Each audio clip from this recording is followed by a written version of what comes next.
श्री सच्चिदानंद सद्गुरु साईनाथ महाराज की जय। श्री सच्चिदानंद सद्गुरु भरद्वाज महाराज की जय। श्री सच्चिदानंद सद्गुरु पूर्णानंद महाराज की जय।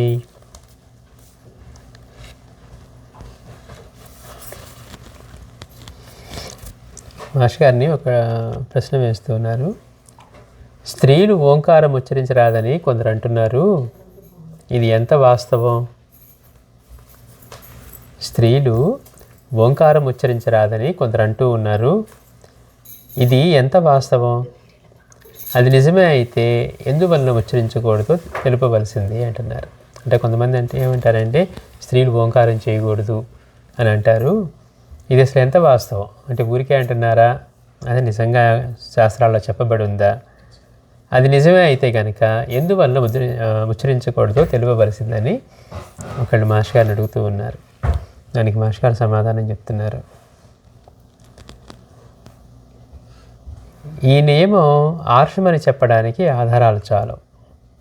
అంటే ధర్మశాస్త్రాల్లో కానీ ఆర్షధర్మాల్లో కానీ ఇట్లా ఉందని చెప్పడానికి ఎక్కడా కూడా ఆధారాలు లేవు. పురుషులకు వలనే వేదకాలంలో స్త్రీలు కూడా ఉపనయనము, వేదాధ్యయనము మొదలైన అర్హతలు ఉండేవి. ఎప్పుడు? వేదకాలంలో. పురుషులకు వలనే వేదకాలంలో స్త్రీలకు కూడా ఉపనయనం, వేదాధ్యయనం మొదలైన అర్హతలు ఉండేవి.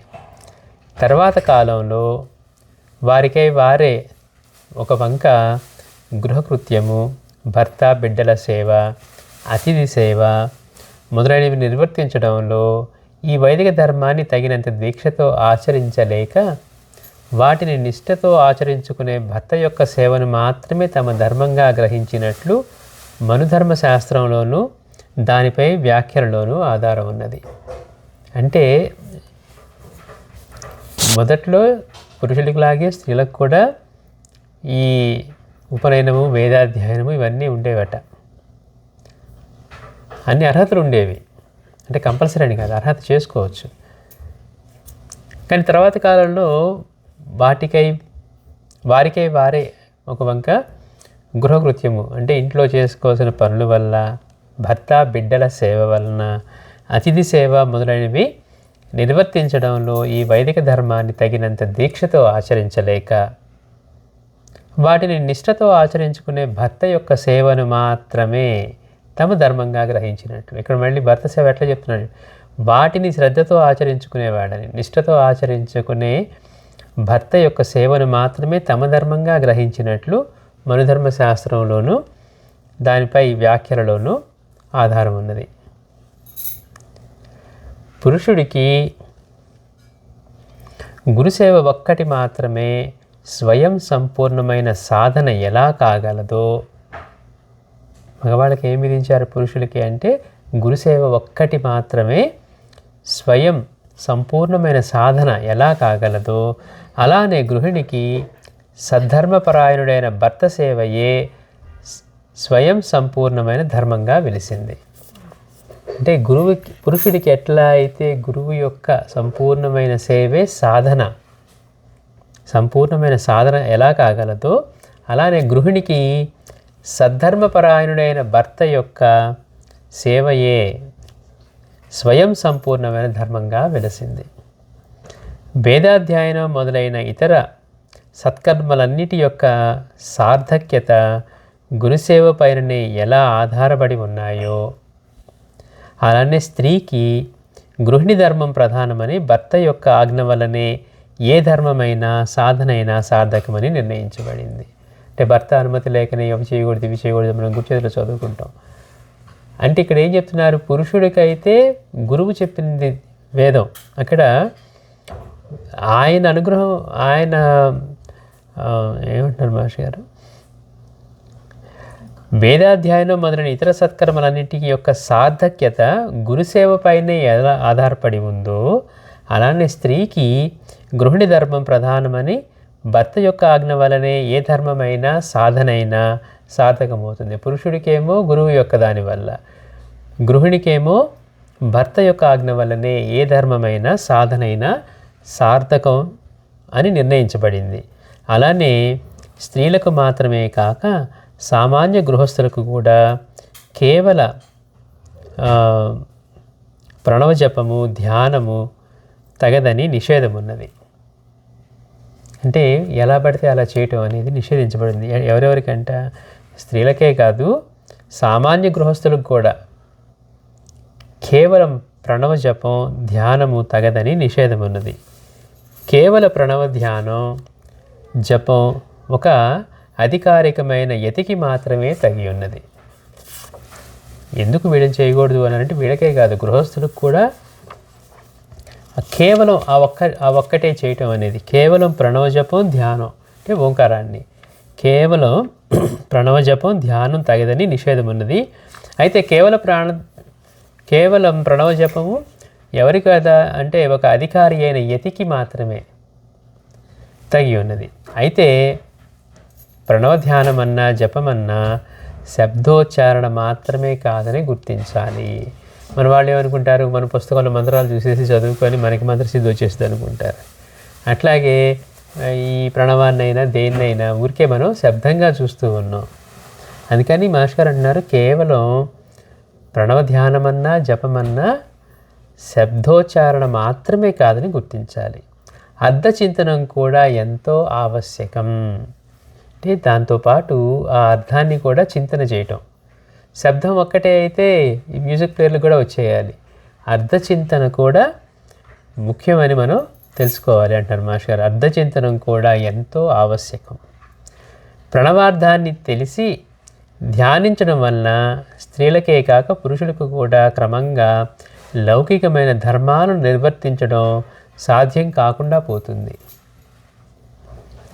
ఆ ప్రణవాన్ని యొక్క అర్థాన్ని తెలుసుకొని ధ్యానించడం వలన స్త్రీలకే కాక పురుషులకైనా కూడా క్రమంగా లౌకికమైన ధర్మాలు అంటే మిగిలిన లౌకికమైన ఈ పనులు నిర్వర్తించడం సాధ్యం కాకుండా పోతుంది.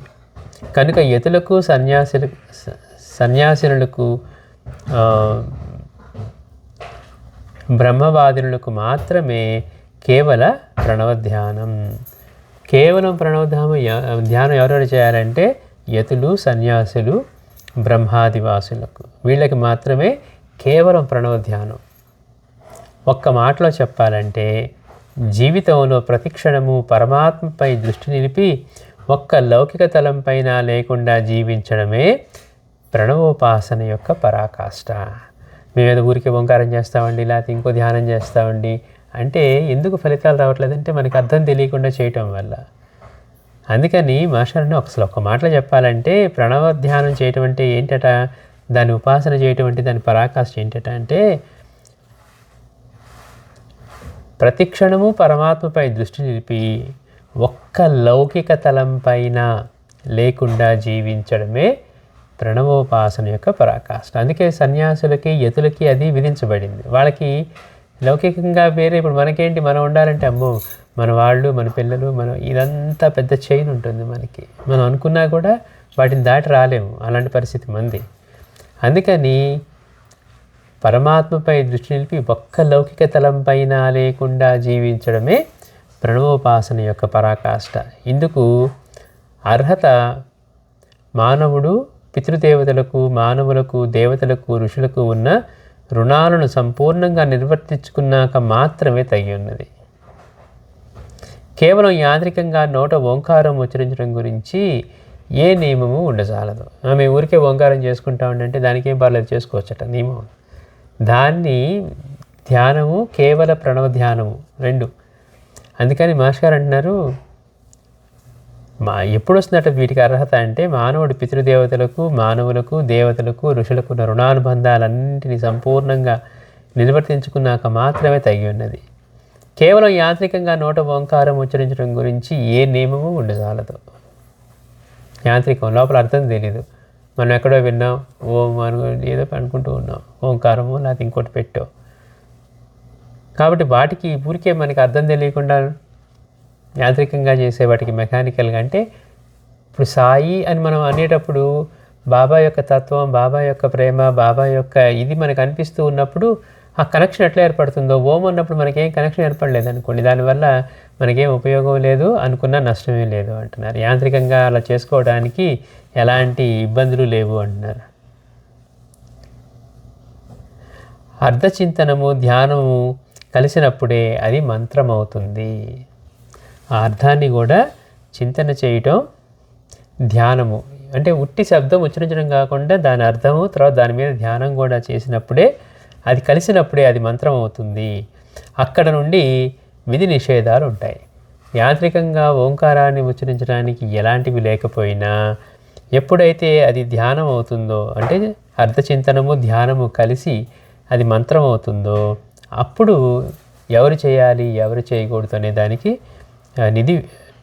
విధి నిషేధాలు ఉంటాయి. ఆత్మ స్త్రీ పురుషులకు ఒక్కటేనన్న మాట నిజమే. దేహపరంగా చూసుకుంటే కొంచెం తేడా ఉంటుంది, కానీ ఆత్మపరంగా చూసుకుంటే స్త్రీ పురుషులు అనే దానికి భేదమే లేదు. దానికి నామరూప లింగ భేదం లేదు. నామం కానీ రూపం కానీ లింగ భేదం అంటే స్త్రీనా పురుషుడు అనే భేదమే లేదు ఆత్మకి, అందరిలో ఉన్నది. ఇప్పుడు మనం చెప్పుకునేటప్పుడు కూడా అందరూ మగవాళ్ళైనా ఆడవాళ్ళైనా నేను నేను అని అంటారే తప్పించి మళ్ళీ వీళ్ళు ఒక విధంగాను వాళ్ళొక విధంగాను చెప్పరు. అనుభవంలో ఉన్నాయి కానీ ఏదైనా కేవలం దేహపరంగానే ఆ తేడాలు ఉంటాయి. అందుకని మాస్టర్ గారు అంటున్నారు, ఆత్మ స్త్రీ పురుషులకి ఒక్కటేనన్నమాట నిజమే. దానికి నామరూప లింగ భేదం లేదు.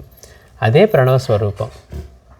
కనుక తత్వతః దీని ప్రతీక అయిన ప్రణవాక్షరం ఏ ప్రాణికి నిషిద్ధం కాజాలదు. మన ఆత్మే ఈ ప్రణవ స్వరూపమైనప్పుడు మళ్ళీ మనకి ఏ ప్రాణికి కూడా అది నిషిద్ధం కాజాలదు. అయితే ఎంత మేరకు తను ఆత్మనని గుర్తుండక తాను స్త్రీనని లేక పురుషునని భావం ఉంటుందో అంత మేరకు మాత్రం పెద్దలు నిర్ణయించిన ఈ విధి నిషేధాలను పాటించడం ఎంతో ఉపయోగం. అంటే పెద్దవాళ్ళు ఏమన్నా మహర్షులు కానివ్వండి లేకపోతే ఇంకెవరైనా కొన్ని నియమాలు పెట్టారు అంటే ఎందుకు పెట్టారు? దానివల్ల మనకి ఇబ్బంది కలగకుండా ఉండటానికి. అంటే ఆ ప్రణవోపాసన కనుక అలా పరాకాష్ఠలో చేయగలిగితే లౌకికమైన ధర్మాలు నిర్వర్తించడం కూడా కష్టమయ్యే పరిస్థితి వస్తే గృహస్థాయి ఉండి చేస్తూ ఉన్నారనుకోండి, లేకపోతే గృహిణిగా చేస్తూ ఉందనుకోండి ఫర్ ఎగ్జాంపుల్, అప్పుడు ఏమవుతుంది, మిగిలిన వీటి మీద లౌకికమైన వాటి మీద ఆసక్తి లేకపోతే తన బాధ్యతలు నిర్వర్తించిన స్థితికి వస్తుంది అనమాట. అందుకని ఎవరు చేయొచ్చు ఎవరు చేయకూడదు, మనకి ఏం చేయమని చెప్పారు అంటే ఇది చేస్తేనే ఉత్తమ ఫలితం ఉంటుందా అంటే మనకి కేవలం గురుసేవ వల్ల లేకపోతే పతివ్రతకి పతి సేవ వల్ల ఇవన్నీ కలిగినట్టుగా మనకి చరిత్ర అంతా నిరూపిస్తూ ఉంది. అందుకని అయ్యో అది చేయకపోతే మరి ఇంకా మనకి మార్గమే లేదా అండి అని లేదు. మనకున్న రుణాలన్నింటినీ కంప్లీట్ చేసుకున్న తర్వాత మనం దానికి అర్హత సాధించి అప్పుడు మనం చేసుకున్న మనకి లౌకికమైన తలంపులు రాకపోయినా కూడా మనకి ఇబ్బంది లేదు. కానీ ఇప్పుడు మనం ఇలాంటి పరిస్థితుల్లో ఉండి గృహస్థులుగా ఉండి మనకు అన్ని బాధ్యతలు ఇవన్నీ ఉన్నప్పుడు మనం ఏం పట్టించుకోకుండా ఇలా చేస్తూ ఉన్నాం అనుకోండి, దానివల్ల మనకి ఇబ్బందే కలుగుతుంది. అందుకే అది కాక ప్రణవ స్వరూపం అంటే మన ఆత్మే ప్రణవ స్వరూపం. కానీ ఇప్పుడు మన పరిస్థితి ఎలా ఉంది, మనం ఫలానా అని లేకపోతే స్త్రీ అను పురుషుడునను ఈ భావం లేకుండా నేను కేవలం ఆత్మననే భావం మనకుందా? అది ఇంకా మనకి అటువంటి ఈ భావం కలగలేదు. అందుకని అట్లాంటి పరిస్థితుల్లో పెద్దలు నిర్ణయించినటువంటి విధి నిషేధాలు పాటించడం ఎంతో ఉపయోగం.